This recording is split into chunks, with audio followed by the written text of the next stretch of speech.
Hello दोस्तों। इस video में हम उत्तराखंड आर्थिक सर्वेक्षण और उत्तराखंड बजट जो अभी हाल ही में सरकार ने पेश किया है उससे संबंधित 50 प्रश्न देखेंगे।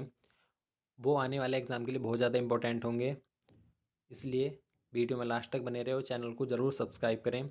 और इसका जो थियोरेटिकल वीडियो है उसका लिंक जो है मैं डिस्क्रिप्शन में डाल दूँगा, वहाँ से आप देख सकते हैं। तो शुरू करते हैं। पहला प्रश्न जो है हमारा, उत्तराखंड गठन के बाद प्रथम बजट राज्य में किसने पेश किया था। इंपॉर्टेंट प्रश्न है, ये आया हुआ ही प्रश्न है। तो ये इसका आंसर है रमेश पोखरियाल निशंक ने 3 मई 2001 को जो है राज्य का पहला बजट पेश किया था। अगला प्रश्न है, जोशीमठ आपदा के लिए कितने रुपए की मंजूरी बजट में दी गई है। तो जोशीमठ आपदा के लिए जो है 1000 करोड़ रुपए का प्रावधान किया गया है बजट में। अगला प्रश्न है, आर्थिक सर्वेक्षण 2022-23 के अनुसार प्रदेश में कितने लाख बेरोजगार हैं। तो इसका आंकड़ा जो है वो 8.6 लाख का है। 8.6 लाख जो है बेरोजगार इस समय वर्तमान में हैं।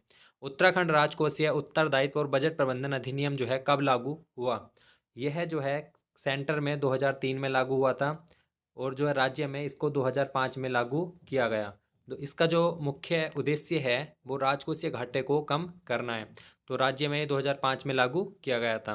उत्तराखंड बजट 2023-24 में जेंडर बजट कितने करोड़ रुपए का पारित किया गया।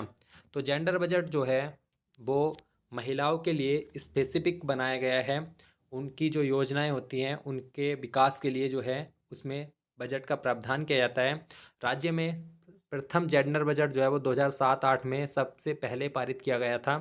अब जो है वर्तमान में इसके लिए 13,920 करोड़ रुपए का इसमें प्रावधान किया गया है। अगला प्रश्न है, सर्वश्रेष्ठ राज्य उत्तराखंड को बनाने का लक्ष्य कब तक रखा है। तो ये बहुत इंपॉर्टेंट प्रश्न है। 2025 तक जो है उत्तराखंड को सर्वश्रेष्ठ राज्य बनाने का लक्ष्य रखा गया है। अगला प्रश्न है, राज्य में कितनी एरोमा वैली तथा पॉली हाउस बनाए जाएंगे। तो राज्य में 6 एरोमा वैली तथा 50 पॉली हाउस के लिए जो है बजट में प्रावधान किया गया है। तो राज्य में 6 एरोमा वैली तथा 50 पॉली हाउस बनाए जाएंगे। अगला प्रश्न है, उत्तराखंड बजट की सप्त किरण विशेषता में निम्न में से कौन सा नहीं है।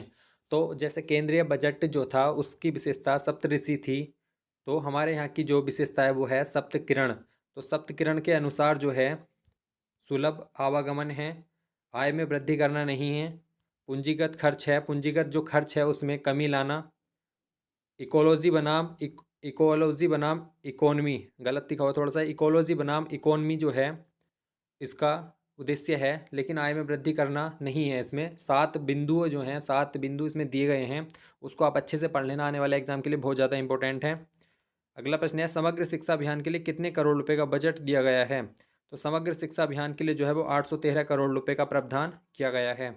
अगला प्रश्न है, आर्थिक सर्वेक्षण 2022-23 के अनुसार राज्य में जो मसाले में कौन सा प्रथम है। तो अदरक जो है वो मसाले में प्रथम है। अगला प्रश्न है, बजट में रुपया सर्वाधिक किस मद पर खर्च होता है। तो सबसे अधिक जो है वो अन्य व्यय पर खर्च होता है। तो मैंने वीडियो में बता रखा है कि रुपया कहाँ से आता है और रुपया कहाँ पे खर्च होता है। तो वहाँ पे जो अन्य व्यय हैं उसमें सबसे ज़्यादा खर्च होता है। केंद्रीय बजट की विशेषता सप्तऋषि जो है कि तर्ज पर उत्तराखंड में किस उद्देश्य से बजट पारित किया गया। तो उत्तराखंड में जो है वो सप्त किरण के रूप में जो है बजट पारित किया गया। ये 7 बिंदु आपको याद रखने हैं। ये केंद्रीय बजट से थोड़े हटके हैं। जैसे हमारे यहाँ आवागमन को महत्व दिया गया है क्योंकि हमारे यहाँ जो पर्वतीय क्षेत्र है वहाँ पे रेल और सड़क का जो है निर्माण किया जा रहा है, तो यहाँ पे इस चीज़ को भी महत्व दिया गया है। और इकोलॉजी बनाम इकोनमी मतलब हम जो विकास करेंगे अर्थव्यवस्था का वो पर्यावरण को ध्यान में रखते हुए करेंगे। 2-3 बिंदु हमारे जो है केंद्रीय बजट से मैच करते हैं, बाकी जो 3-4 बिंदु है वो अलग हैं हमारे, तो इसलिए सातों बिंदु को आप अच्छे से याद कर लें। राज्य में 2018-19 में 15,765 बच्चे कुपोषित थे, जो वर्तमान में कितने हैं। वर्तमान में जो है ये आंकड़ा 6,499 है। अगला प्रश्न है, महिलाओं से संबंधित योजनाओं के बजट के लिए निम्न में से कौन सा कथन गलत है। तो नंदा गौरा योजना के लिए 282 करोड़ रुपए सही है। सीएम महालक्ष्मी योजना 1905 करोड़ रुपए सही है। समाज कल्याण बाल कल्याण 2850 करोड़ रुपए सही है ये भी। जबकि निराश्रित विधवा पेंशन जो है वो 2500 करोड़ ना होकर 250 करोड़ है, तो ये जो है गलत था इसमें। अगला प्रश्न है, G20 की बैठक के लिए कितने रुपए की मंजूरी हुई है। तो G20 की जो हमारे यहाँ 3 बैठक हो रही हैं, एक रामनगर में और 2 ऋषिकेश में, उसके लिए 100 करोड़ रुपए का बजट का प्रावधान किया गया है। 2022-23 आर्थिक सर्वेक्षण के अनुसार राज्य के विकास दर का कितना अनुमान है? तो विकास दर का अनुमान जो है वो 7.09 है। इस बार जो अनुमान है वो 7.09 है, जबकि है कितनी, वो है 7.05। इस समय 7.05 है और 7.09 का अनुमान अब अगले वित्तीय वर्ष के लिए है। जलवायु परिवर्तन के लिए उत्तराखंड बजट में पहली बार पूंजीगत व्यय का कितने प्रतिशत का प्रावधान है? तो इंपॉर्टेंट प्रश्न है। जलवायु परिवर्तन के लिए पहली बार बजट में प्रावधान किया गया है, तो पूंजीगत का 0.5% जो है इसके लिए प्रावधान किया गया है। अगला प्रश्न है, रेलवे ने उत्तराखंड में समूचे ब्रॉड गेज का 100% विद्युतीकरण कर लिया है। उत्तराखंड में यह कितने किलोमीटर का नेटवर्क है? तो 347 किलोमीटर का जो ये नेटवर्क हमारे उत्तराखंड में है रेलवे का। अगला प्रश्न है, बजट की प्राप्ति में रुपया निम्न में से किस मद से सर्वाधिक प्राप्त होता है? तो वो होता है केंद्रीय सहायता से अनुदान। अगर इसमें हम जो कर राजस्व है इसमें अप्रत्यक्ष और अप्रत्यक्ष कर आ जाते हैं। दूसरा केंद्रीय करों में राज्यांश जो है, दूसरा ये है। तीसरा जो है केंद्रीय सहायता से अनुदान लगभग 27% के समथिंग है, तो इससे सबसे ज़्यादा हमारे उसमें प्राप्त होता है। जीएसटी के लिए कौन सा संविधान संशोधन किया गया था? तो 101वां संविधान संशोधन जीएसटी के लिए किया गया था। राज्य वित्त आयोग का गठन किस अनुच्छेद के तहत किया जाता है? तो जो 243 आर्टिकल है उसके आई के तहत जो है राज्य वित्त आयोग का गठन राज्यपाल करता है। प्रत्येक 5वें वर्ष जो है इसका गठन किया जाता है। उत्तराखंड राज्य में उपभोक्ता मूल्य सूचकांक तैयार करने हेतु कितने उपसमूह में स्कोर वर्गीकृत करते हुए भारित किया गया है? भारित किया गया है, तो वो हैं 6 समूहों में इसको वर्गीकृत करते हुए भारित किया गया है। आर्थिक सर्वेक्षण 2022-23 के अनुसार प्रति व्यक्ति आय में कितने प्रतिशत बढ़ोतरी के अनुमान है? तो आय में जो है वो 10% का अनुमान है बढ़ोतरी का। 2,05,000 से 2,33,000 जो है इसका अनुमान है। अगला प्रश्न है, वित्त आयोग का मुख्य कार्य क्या होता है? वित्त आयोग का जो मुख्य कार्य होता है वो केंद्र और राज्यों के बीच में जो करों का बंटवारा है उसके लिए संस्तुति देना इसका मुख्य कार्य है। ये सही है इसका। अगला प्रश्न है, उत्तराखंड में जेंडर बजट प्रथम बार कब पेश किया गया था? तो 2007-8 में जो है जेंडर बजट पेश किया गया था। ये भी इंपॉर्टेंट प्रश्न है। अगला प्रश्न है, 15वें वित्त आयोग के अध्यक्ष कौन हैं? तो NK सिंह जो है वो 15वें वित्त आयोग के अध्यक्ष हैं। अगला प्रश्न है, इस वर्ष का बजट विगत वर्ष से कितने प्रतिशत अधिक है? तो 18.05% जो है वो पिछले वर्ष से अधिक है। पिछली बार 65,000 कुछ करोड़ का था, इस बार 77,000 करोड़ का 77,407 करोड़ का है। अगला प्रश्न है, 31 मार्च 2023 तक राज्य पर कितने करोड़ का कर्ज हो जाएगा? तो 68,844 करोड़ का कर्ज हो जाएगा और जो है 31 मार्च 2024 तक यह इस बार के बजट के बराबर होने का अनुमान है।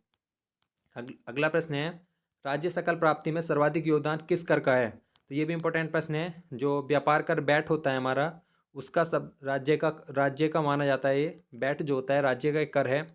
यह सबसे ज़्यादा योगदान इसका है, लगभग 66% के समथिंग इसका योगदान है।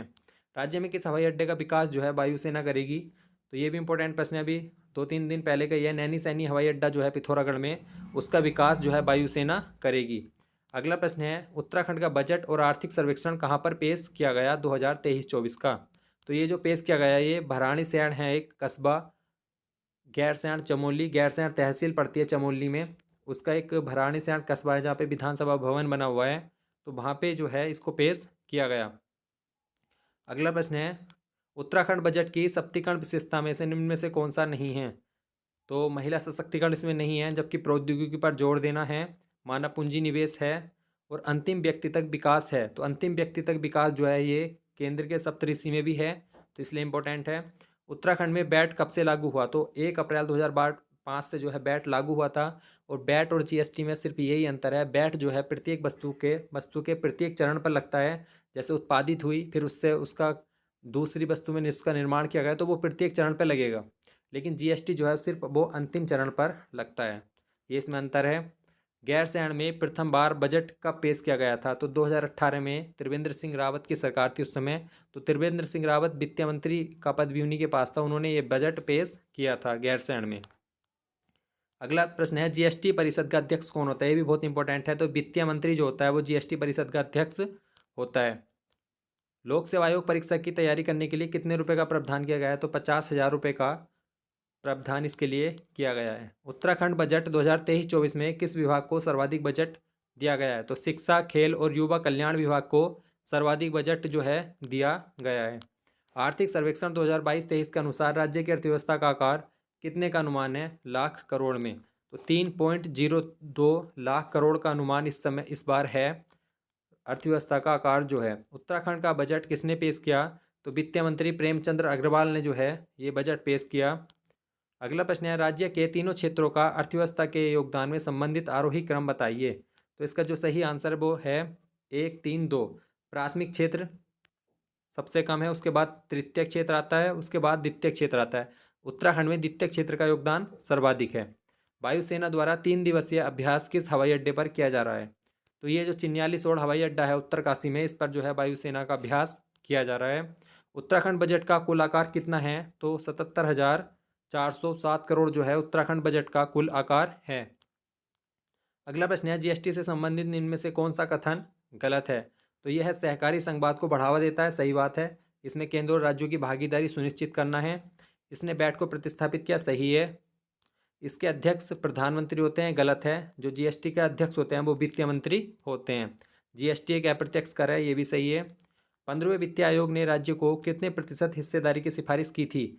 तो 15वें वित्त आयोग के जो अध्यक्ष है वो एन के सिंह हैं। इन्होंने जो है राज्यों से 42% से कम करके 41% की सिफारिश की थी और 1% जो है वो जम्मू कश्मीर और लद्दाख के विकास के लिए कहा था। जबकि 14वें वित्त आयोग ने जो ये हिस्सेदारी है वो 32 से 42% की थी।